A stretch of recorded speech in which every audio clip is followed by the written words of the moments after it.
right, good evening, everyone. Good evening, my friends. Hello, hello, hello. Tonight is a special night. As you can see, I have a guest, and for a change, I'm doing the live in the evening and not in the morning. And tonight is the night when we are telling spooky stories. So a little bit scary stories, not too scary, hopefully, so you all can sleep tonight. And my guest is Raquel today. Raquel is my friend. She's also a stand-up comedian, and she is a lover of everything that's scary. So she's the right person for tonight. And I asked her to tell us a few scary stories. Raquel lives in Lisbon, so she's in the same city as I am. How are you, Raquel, today? How are you doing? I'm doing really great. Thank you so much. Thank you for having me. And It's a pleasure. let's have some fun. Yes. Before we start with the stories, I thought I ask you one question, because this is of course about this page is about learning English. So I would like to know how you learned English. So I actually learned English from like songs and movies, etc. Because I started learning it at school, but by that time I already knew a bit of English, mostly because of Britney Spears songs, I think. Oh, really? No way. Are you a fan Yes. of Britney? Well, I am, yes, but also my grandmother was learning English, and she would translate the songs, and we would sing together in the car. So that Oh was my how I gosh. learned to speak English. Yes. That is amazing. I by the way, I mentioned that Raquel is in Lisbon, but Raquel is Portuguese. So Portuguese people in general speak pretty well in English. So and your English is of course amazing. So did you have any practice time? So after that, after you learned a little bit of English, did you speak it quite frequently? So yeah, then I learned it at school, and of course I would practice at school with my would have internet friends, and that's why I practiced a lot. And nowadays I work mostly in English, and my partner also only speaks English. He doesn't speak any Portuguese. So that's how I practice. Amazing. So tonight you prepared three stories. Three stories, a little bit scary, I think. So, which story would you like to start from? I actually prepared also a decoration for myself. So, there you go. From a Chinese shop. Oh, so nice. Okay, so let's I don't start. have Yeah. I don't have any decorations, but I'm going to imagine that we're like at camp and that we're going to have a scary story that I'm going to tell to everyone. Yes. And so I would like to start with the story of haunting, if that's okay. Yep. First, start us off with a ghost story, of course, a completely real ghost story. Uh, so this is about the story that inspired the second Conjuring movie. I don't know if you guys know this, but the people in the Conjuring movies, like the people try to catch the spirits, if any of you have seen this, are based in real people that were like exorcists. And this was a case that they had that has never been explained. And this was a single mother, and her four children moved to a big house in the UK, in Enfield, in the end of the 70s. And when they moved to the house, they started experiencing unexplainable paranormal activity. And it would continue happening until 1980, and then it stopped without a trace. Then it never happened again in that house. Um, at the time, this small family, it was the mom, like I said, with three kids. No, sorry, four kids. Three of them were girls, and one was. And in particular, all the kids suffered from the haunting, but in particular, the issue was the little girl. She really suffered, and at a certain point, investigators became convinced that she was being possessed by a spirit named Bill. Um, so, what ended up happening was in this house, furniture would move on its own, the children's beds would shake, toys would fly across the room and sometimes attack people. And the mother ended up being really desperate and asking for help from paranormal investigators. And they spent 13 months, so over a year, with the family, recording everything, taking photographs. And during this year, there were 26 experiences that they could not explain. And this included levitations, clothes being pulled out of the beds, fires starting out randomly. Also, the middle child that I mentioned before, the middle kids, Janet, who they thought was possessed, she started having attacks of violence against her brothers, against her family, and it started getting way more intense. She would act out violent tendencies. And some even described that during these times when she was possessed by Bill, she would have superhuman strength. Eventually, because they sorry, yes, sorry to interrupt. So they how did they check that it was? Did they have any tools, or did they evaluate her with a psychiatrist or with doctors? Did she see any doctors at that yes, time? yes. So doctors visited the house and the family, and also the BBC documentary, and they filmed a lot of these events. And if anyone wants to Google this, there are pictures that, of course, can be fake, but they're very scary. They're very spooky. So if you're going to Google them, do it while the lights are still on. But yeah, they were they were examined by doctors. They had the TV there. They had policemen there. And eventually, Janet, the middle child, ended up being admitted to a psychiatric hospital And eventually. she was also possessed, or only the youngest one was? Only the middle one, sorry, Oh, not the the youngest, the middle one. middle one. Okay, sorry, Yes, sorry. Yes. yes.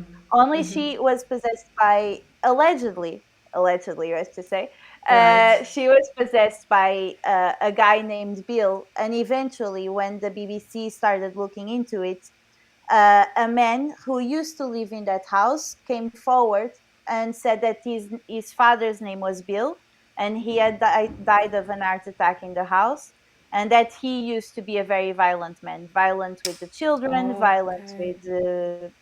with him, the child that was saying this. And so it was proved that a guy named Bill at some point lived and died in that house. Yes. Oh, okay. So with that, they never did it stop at some point? Did it? Because well, she went to the hospital, right? So she was in the Yes. hospital. So did So it stop at all? yeah, when she went to the hospital, doctors examined everything with her. She had therapy, etc. They didn't find anything psychiatrically or physically wrong with her, and eventually she returned home because they didn't have any reason to hold her. And when she returned home, the paranormal activity faded, and around 1980, it stopped for good. And there has been no more reports of paranormal activity in the house, even though they still lived there for a couple more years. and eventually they moved away. Okay. And it never, and they don't know why it stopped. No, so of course, paranormal investigators, the guys that were there for a year, believe that this was a poltergeist event, so that it was some sort of a poltergeist is a bit different than other ghosts, allegedly again. But so they are more violent and they play more tricks. They make things fly from one end to the other, and so that's what they think is going on. But really, there is no rational explanation that explains it.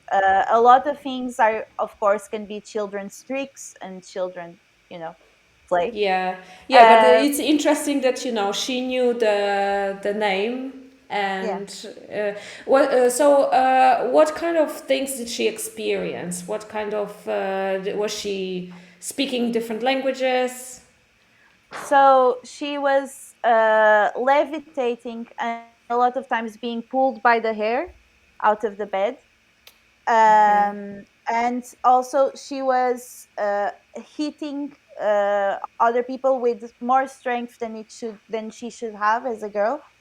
Um, Fires were showing up. There were puddles of water on the floor randomly.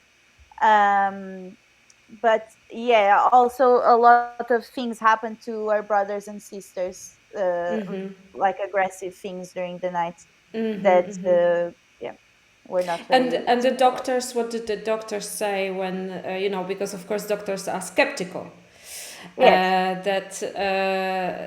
about it. So what did the doctors say about this? What they said basically is that there is nothing physically wrong that can explain all the things that they have experienced.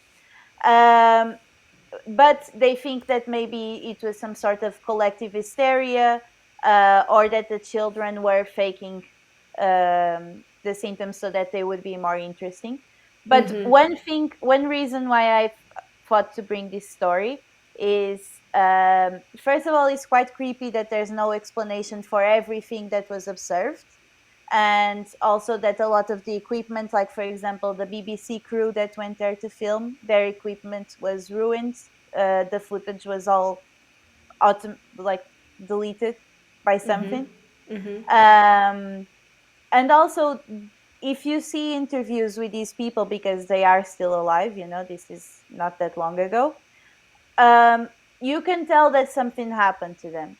I don't know what happened to them, but something did, because they are haunted people. At least they themselves believe it very much. And that is scary. It is scary. I wonder if you ever experienced anything paranormal or have you ever seen a ghost? No. I wish. You wish? Oh my God, no. No, this is why it will never happen to me, because I am so I'm so Because you like really want it. exactly, because I so want a ghost to talk to me. They never will. But no, I never experienced it. I thought it's the case. I thought that if you really want it, then they will come. If you don't want it, they will not come. Well, I don't think so. I'm also not a very scaredy person, so there are some theories that ghosts and aliens and stuff like this are basically just things that our mind creates when we're scared. And we don't know what's going on, so we create a response for it. But my mind is not that interesting. Well, you never know. Maybe you have never been scared enough to Exactly. to get that. Yeah. I just wanted to say hi to everyone because I can see that there are comments here. Hello, good evening to you all. I wonder if anyone here has ever seen a ghost. Maybe if you've seen a ghost, let us know in the comments. Tell us the story. If I don't know if I want to know, because I am scared of ghosts. I do believe in ghosts, and I am scared. So I don't know if I want to know if this is a real thing or not. If people experience things like that. So I assume you believe in ghosts. Yeah, I mean, I believe in something, I believe. There's a I ghost believe that behind there is. me, if you Yes, can see it. exactly. So that's the first one. That's Yeah, that is the that's on first the one I line. see. No, I'll say something. I don't not believe in ghosts. So Okay. So let's leave it at that. All right. So, what is the second story you have for us today? so the second story for me is a bit more scary because when we agreed to do this, you said, "Oh, maybe tell us a story about a serial killer, but not too gory or like full of blood." And I tried to do that.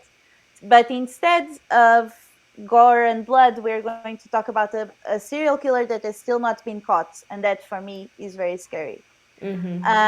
So probably most people have heard of the Zodiac Killer. Probably as well because there's been a famous movie by David Fincher called The Zodiac that was based on the story. The Zodiac Killer is the the name of a serial killer that operated in California in the late 1960s. It's still unsolved today, even though there's been some news in the case. We still don't know who was responsible for this wave of terror that happened. Um, and really, there's a high likelihood that we'll never find out because of the way that the case happened.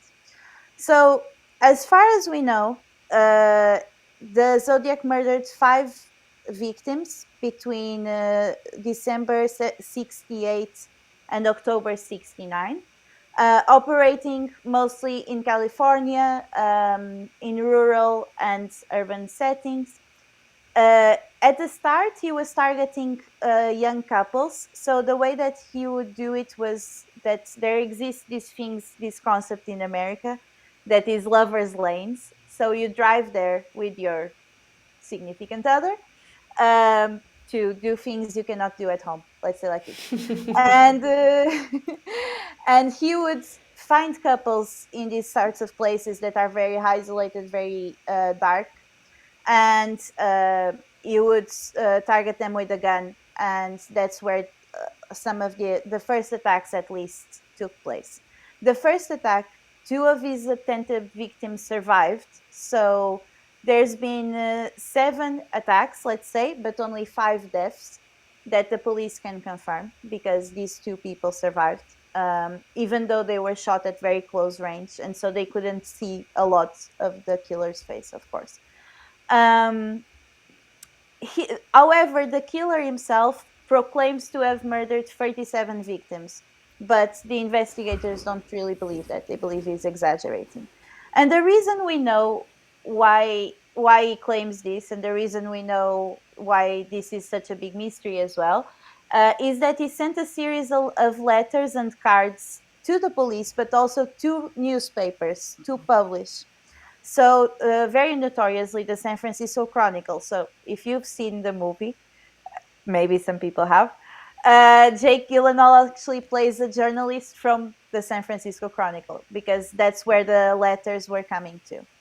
And these letters, some of them are written in English, but most of them are written in code and or include cryptograms, and most of them or some of them have not been deciphered yet, so we don't know what it means. We have like the best minds in the world in cracking codes trying to get at these letters, and we still don't know what all of them mean, and there's a couple of reasons for that we can go into later. But there are some that have been deciphered. In the ones that have been deciphered, he claims that the reason why he's killing people is to collect victims as slaves in the afterlife. So this can kind of tell us the kind of person we are dealing with, or the kind of person who would commit these sorts of crimes. Out of the 4 ciphers he sent, so out of these 4 codes, 2 remain unsolved, and one of them took 51 years to crack. Of course, basically this is all we know of him. I mean, we can go deeper into the crimes. It's a bit more gory than Yeah, what. we can leave that. We can leave that alone. Yes, exactly. But this is all that we know, and this is why this is such a big mystery, because basically this guy showed up, killed 5 people that we know of for sure. He claims many more. Sent taunting letters to the police, to newspapers. There's a lot of evidence out there. We have like a sketch of his face. There's a lot of theories, of course, but no one has ever been even investigated for more deeply. The one suspect that the police was comfortable saying that they ever suspected was a guy named Arthur Lee Allen, who died in 1992. Um, Recently, like I told you at the start, there's been some new events in this case. Maybe some of you guys saw the headlines, Zodiac has been revealed. So what happened was that this group called the Case Solvers, that's basically a group of retired detectives, retired investigators, etc., claim that they have solved the mystery through analyzing clues, DNA. They say that they have some DNA evidence. No one has seen it yet, but they claim to have solved it. This happened like 2 weeks ago, and they claim that the Zodiac Killer was Gary Francis Post, who has died in 2018, so obviously can't defend himself. Um, in my opinion, the evidence is not really there, and the police seem to agree, because the police has said that they have no reason to think that is true, at least at this point. So these people, the crime solvers, they claim to have something, but they haven't showed it yet. They claim to have solved it. They claim to have evidence towards that, but all they have said is it's this guy, and they haven't really shown their work. And they haven't said what they have to Yes. think that this was this guy. Or they said some things like, for example, they say like because he has some scars on his head, and the sketch that we have of the Zodiac sort of looks like could be that, but that's not really evidence, in my opinion, and also the police's opinion. Why is it called the Zodiac Killer? He gave the name to himself in one of his letters. Okay. He called himself the Zodiac. Yeah. So is the name, does the name mean something to anyone, or is it something that we don't know why? We don't know why. Like, we don't know why he chose this particular name. He gave himself a symbol as well. And a particular creepy detail for me is that later, not at the start he wasn't wearing anything on his face, but later he was wearing a hood that he made with a symbol that he made for himself. That's like a little cross in a. So you know that this guy thought about it a lot, but we don't know why. That guy that I mentioned that the police named as a suspect, at least back in the day, was found in his house to have a Zodiac watch by the brand Zodiac. But again, that's not really enough evidence to come anyone could have send something anyone like to that. jail, or to explain anything. And was there a pattern of how he chose people, or was it just a random choice? No, that's another thing. I mean, at the start, there were 2 attacks that were in lovers' lanes. But it's not clear if it's because if it's like in TV that like, oh, because they're lovers and he's trying to get revenge, or if it's more of a matter of opportunity, because these are very isolated places. It's in the dark. He could easily also drive away. No one would see him. No one would be suspicious, because eventually he started targeting other victims. So he also killed a taxi driver, for example, and some other kinds of victims that seem more opportunistic. So it seems more like his type was just like people who are alone at night, more than a specific kind of person. And did he want to be well known? It seems like he wanted to be famous for the things that he's done. Well, that's the interesting part, and there's some pretty out there theories about this guy.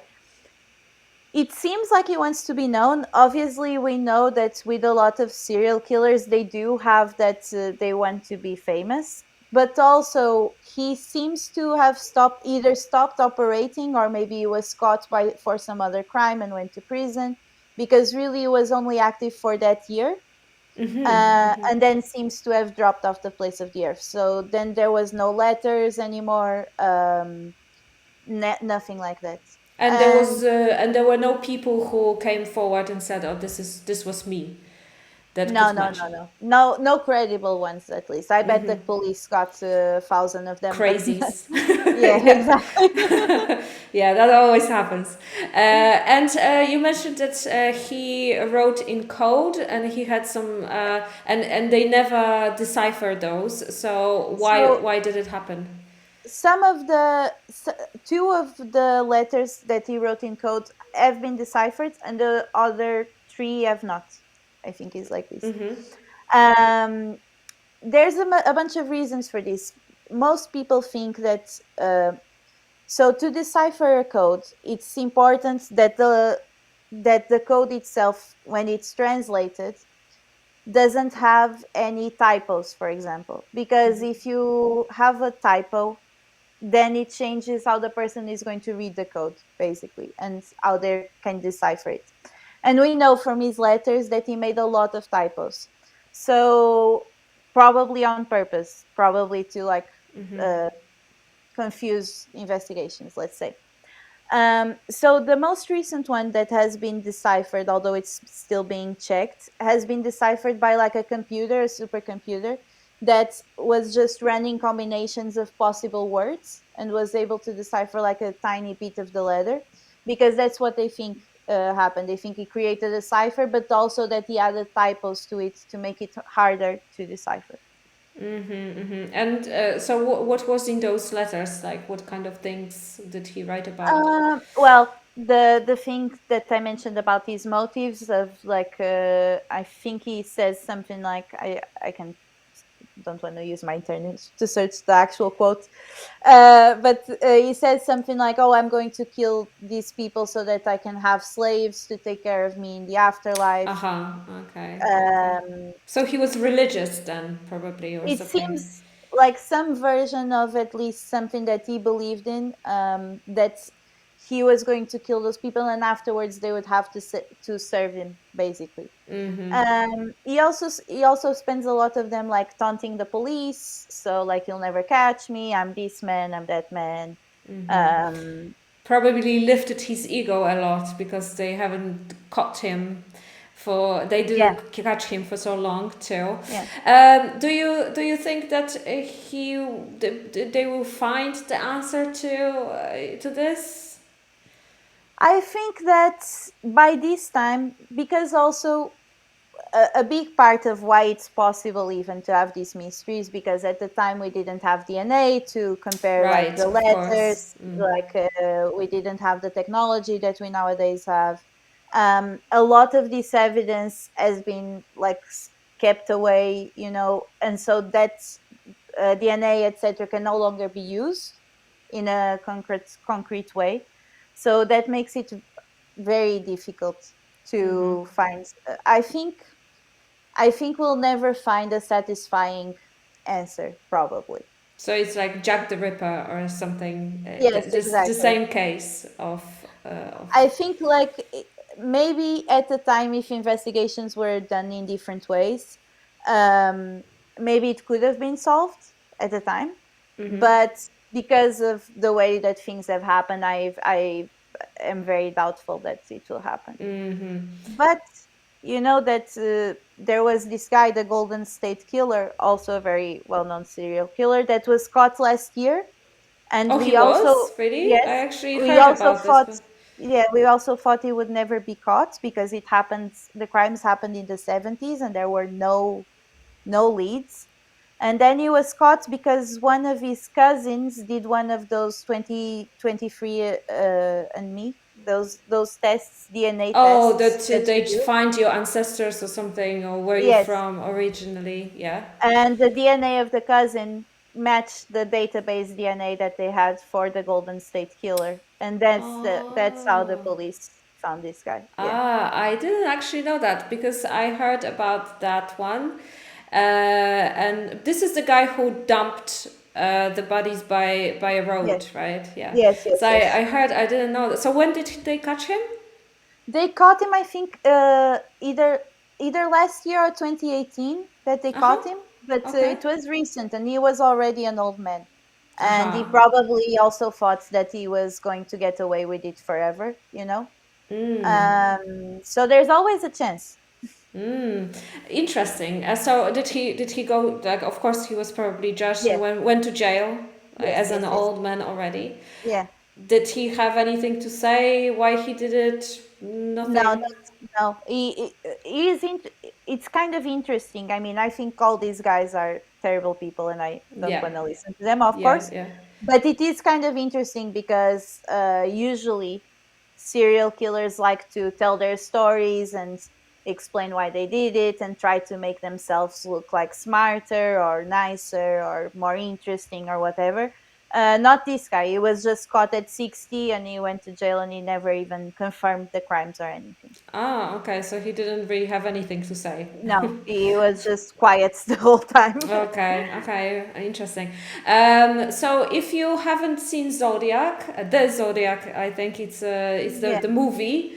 I think it's on Netflix or one of those HBO Yeah, for sure. maybe Yeah, somewhere. yeah, yeah. Yeah, I actually saw it when it first came out. I didn't like it that much. I think it's very, like, as far as I remember, it was very long, right? It was, Yes, it is kind of yeah, long. it was kind of dragging and there was nothing there.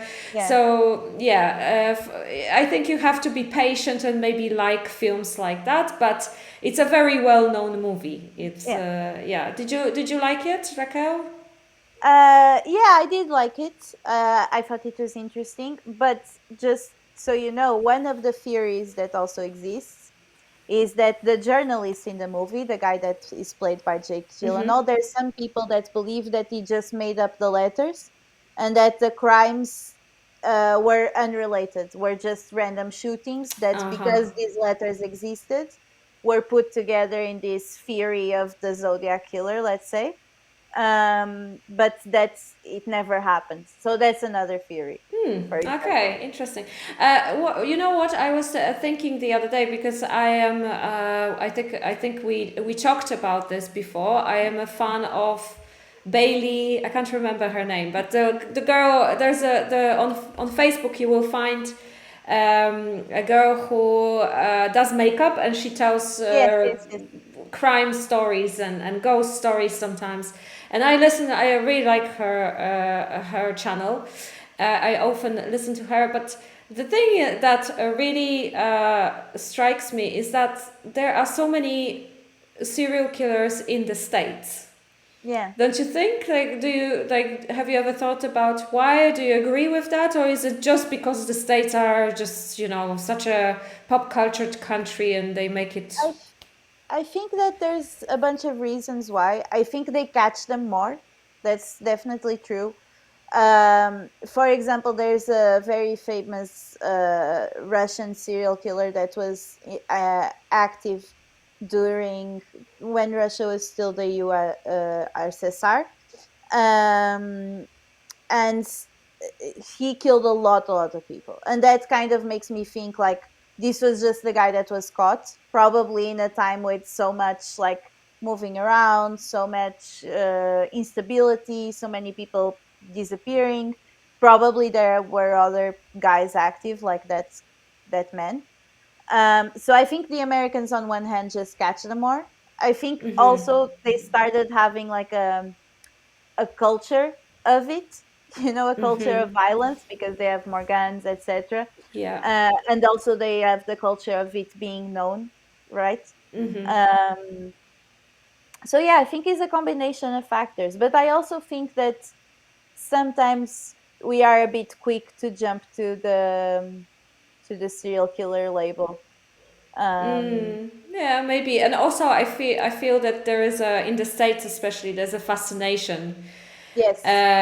with these people, and everyone really likes to talk. Like, I don't know, there's some kind of like they grow into almost celebrities, you know. If you was this one who there's also a documentary on Netflix about the one that was a Satanist, and he was going at night breaking into people's houses. I can't remember. He was like quite good looking too. Richard Ramirez. Yes, exactly. Yeah. Yes. And he was a big celebrity when they caught him. Like, the girls were sending him letters and crazy stuff. I mean, it's like Charles Manson. He was married in jail twice. Yeah, exactly. Like, so he very had more luck at love than some people that never go to jail. Something that I cannot. I don't know. There must be something about them that attract maybe certain other people too. Sure. Who knows? Okay, very interesting. Really interesting. So the third story I actually never heard about. I read a little bit what you sent me. Really cool. So tell us about the fairies. So the fairies. So for our last story for today, we're going to talk about the curious tale of the Cottingley fairies. I feel like I should do a British accent, but I won't. Because this is a very British story. Basically, you have to think of yourself at the start of the 20th century, and two cousins, one 9-year-old and another 14-year-old, went to play outside their home in Cottingley. When they come back, they had their clothes were all wet, they were all dirty, and of course their mom and dad said, "This is no good," and told them off. And when they were confronted, they said that they were only dirty because they had gone to see the fairies. Now, of course, their parents didn't believe them. So Elsie, who was the oldest, kind of borrowed her father's camera and went in search for proof. And within an hour, they were back. Her father, Arthur, was an amateur photographer, so he had his own darkroom, which at the time was very rare, of course.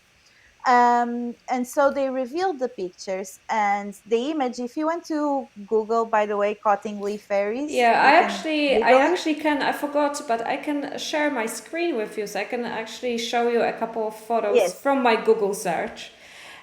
So yeah, go on, continue. I will just set it up because I think here. the image is very interesting, so that we can put ourselves in the mind of someone living in a time completely different. So it shows Frances gazing off to the right of the photographer, and in front of her are several fairies that are dancing in these beautiful clothes, and she looks like she's trying not to laugh, and she has a little flower crown on. It looks very mysterious. Of course, the father of the family was immediately suspicious. If you look at the photograph, you'll understand why. But the girls said, "No, this is true. We saw fairies." And Elsie's mom, Polly, was involved in a lot of esoteric spiritualist beliefs. So she believed the fairies, and she went to a lecture of the Theosophical Society. I just want to give a slight parenthesis here. So at the start of the 20th century, actually a lot of people believed in spiritualism as a form of religion. So they kind of thought, okay, rationality has taken us so far, but there's still much to know. And they believed in spirits, they believed in communicating with the dead, and they also believed in fairies. In 1919, Polly, the mom, attended a lecture of the society on fairy life, and she took the pictures her girls had taken, and they caused an uproar. Everyone was incensed. A lot of people believe the pictures. One of the most famous and harder believers in the Cottingley fairies was actually Arthur Conan Doyle, the creator of Sherlock Holmes. Now, if you know Sherlock Holmes, you know the famous saying is, once you remove the impossible, whatever remains possible must be the truth. So he, very rational character, very give delivered by evidence. But Arthur Conan Doyle actually was very, very big believer in spiritualism, and he believed in the paranormal throughout his life. And he believed in the Cottingley fairies for the rest of his life as well. He became a big defender of the girls. Um, and they even produced more pictures. So the girls would produce every once in a while more pictures. They would say to their mom, no, we can only take the pictures of the fairies when you're out of the room or when you're not playing with us. And they kept it going for a long time. Despite the way the photos look, because I, I think we can all see right now, we wouldn't believe in them. Despite that, people did believe in them well into the 1960s. And it was only in 1980s when it was debunked. So when it was, okay, really, this is fake. So people believed it all the time. Yes, not everyone believed it. So there were always a couple of people who were like, this is clearly fake. It also didn't help because the way that people were thinking about it was a bit different than we nowadays would. So, for example, Conan Doyle actually sent the photos to Kodak, to the people who make cameras, for analysis, and they came back and they said, "Look, nothing that is in the picture is fake. Like the picture itself is not fake; it has not been changed." And of course, what this means is that they had just drawn fairies and taken pictures of drawn fairies. So nothing in the picture was fake. That is I see. Okay. the picture had not been painted over. It had not been changed in any way that people were recognizing as, oh, okay. But they never, or better, the people who believed in it kind of also were operating under the belief that these are just dumb girls and what were they going to do. So they also didn't think too much about like how would they done it. But yeah, there were quite a few people who still believed it. And eventually in 1985 the two cousins said that yes, they had faked it. They were already old ladies by then, and they said basically they were too embarrassed to admit the truth especially after fooling Arthur Conan Doyle, that they didn't want to be the Poor two Arthur. yes. Oh, it's good that he didn't live until then when they came out with the real story. Maybe. Yes.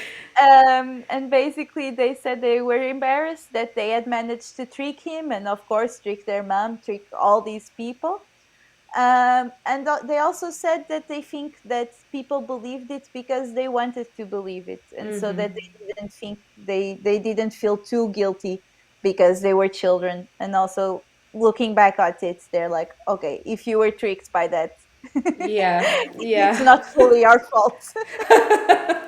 Yeah, it's true. But it's the pictures. Well, nowadays we can see that they are not really like the most real, but kind of. I think when I first saw them, I thought that they were quite beautiful and also a little bit, quite mysterious too, because you have that black and white old kind of vibe to them. But you can see that the fairies are clearly, photoshopped. Let's just say, and it's a surprise that people for so long they were believing them. In this story. And Arthur Conan Doyle, like I said, he was a big believer in the paranormal.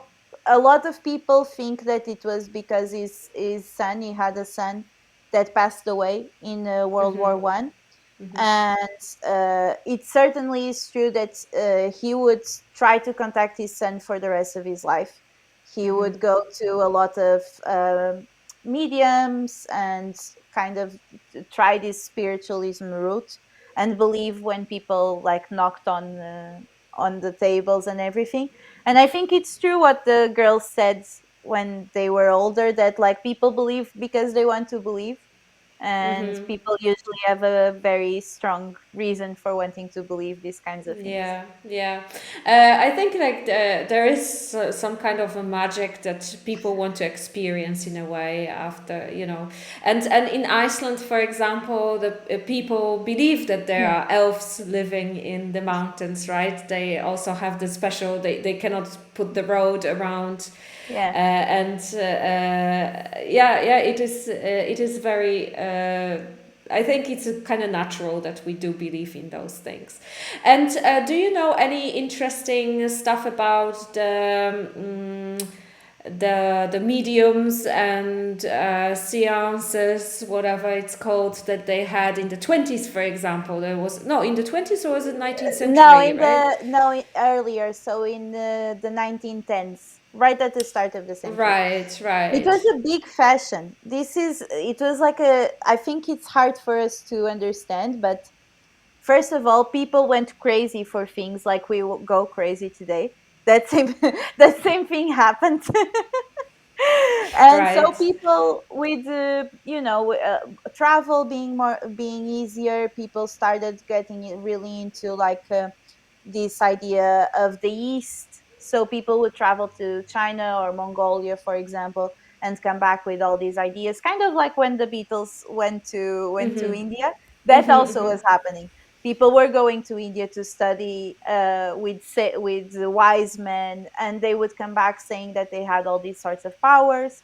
It was also the age of exploration in Egypt, so they would go there, explore, then they would bring mummies back, and like the mummy would be the big focal point in like these meetings that they would do. um, a fun little fact actually is that Harry Houdini, so the magician, the famous magician, he became a magician because he hated mediums and he hated spiritualists, because he thought that they were tricking people who had been through great tragedies into giving them money, which is true.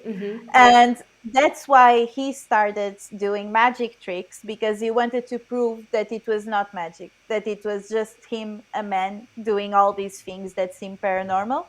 And so he would go to these like spiritualist meetings and try to find like how are they doing it, and then he would replicate it like no, because for example a thing that they did a lot was like in on the tables and have little knocks from the ghosts. And Right. The ghost knocks on the table or something. yeah, exactly. And so he would go there until he understood like, oh, they're doing it like this way, and then he would do it all the time to like treat them and stuff like that. So yeah, it was an interesting time to be alive. And how did it? Did people stop believing it, or was it just the fashion passed? And did I think someone it was debunk more, it? no, I mean, a lot of people like Houdini tried to debunk it while it was happening, but I think at the end of the day, the fashion kind of passed. People, it was a strange time for religion also, and but really, what killed it was World War I, Of because course. once World War I hit, it wasn't as fun to talk with ghosts. I think this is really what killed it, Yeah, was of course, uh, of course. people saw such a big explosion of violence that suddenly it was not just a fun parlor game to be talking with ghosts and stuff like that, and things got more serious, pretty fast. Right, yeah, of course. People didn't really think about well, because it was kind of an entertainment for many people. Yes, exactly. For some It it was just they wanted to communicate with their loved ones, but yeah. for a lot of them it was also entertainment. Have you ever tried something like that? Have you ever played I as a kid have too? so the Ouija boards that we know today, like that little thing. was a game that was actually invented at this time, at the time of spiritualism. Was a spiritualist game, and I have played with the Ouija board, of course. And did it work, or was it just... Yes, it works, but like it always will work because it says moving it. Sorry, Right, if you of course. sorry Yeah. if anyone out there believes it. Yeah, I was too scared. I've always been too scared. I don't think I kind of I don't know. I just don't. I wouldn't play with it. I think it was just a little bit too scary for me. Beata is admiring your cat. That she says that her cat is similar to hers too. So yeah, it's going around, asking for attention. Maybe she wants to be famous or something. Okay, Raquel, I think we can finish slowly. Thank you so much for telling all the stories. It was lovely, really. Lots and lots of great vocabulary too, which I'm gonna use for my materials later on. So really, it was really interesting. I mean, there were things that I didn't know before, and I think it's so cool to hear it from someone who knows more about these things. Thank you so much. So, what are you doing for Halloween? Do you have any plans? So I think I'm going to go watch a horror movie that is going to premiere this week. I think I'm going to go watch it with my parents. Which one? Is it Portuguese or American? No, it's American. It's called Last Night in Soho. Okay, I haven't heard that. It looks good. Okay, is it like a film that they play in bigger cinemas or smaller cinemas? Yes, no. It's like a film. It's like a proper one. A proper one. It will play adult cinemas, I think. Have you seen the new Halloween movie? Not yet, but I really want to. Yeah. I was going to wear I have a Michael Myers. Oh yeah, you do. Yes, I do, but then I thought it was too creepy. Oh no, it's not. I don't think so. I actually, I don't know if I've seen any of the movies, but I do want to watch the new one because it's something. I think I need to go back to the old ones and see the old ones. You'll probably catch it. Well, watch the first one because it's fun. But you'll probably catch the story. You don't need to watch all of it. Oh, yeah. Here she is again. There she is again. Okay, Raquel, thank you so much. Thank you so have much, fun. Joanna. Thanks a lot. Have fun during Halloween. I hope to see you soon. Come You to too. visit. Yes. Thank you, Joanna. Bye-bye. Thanks. Bye.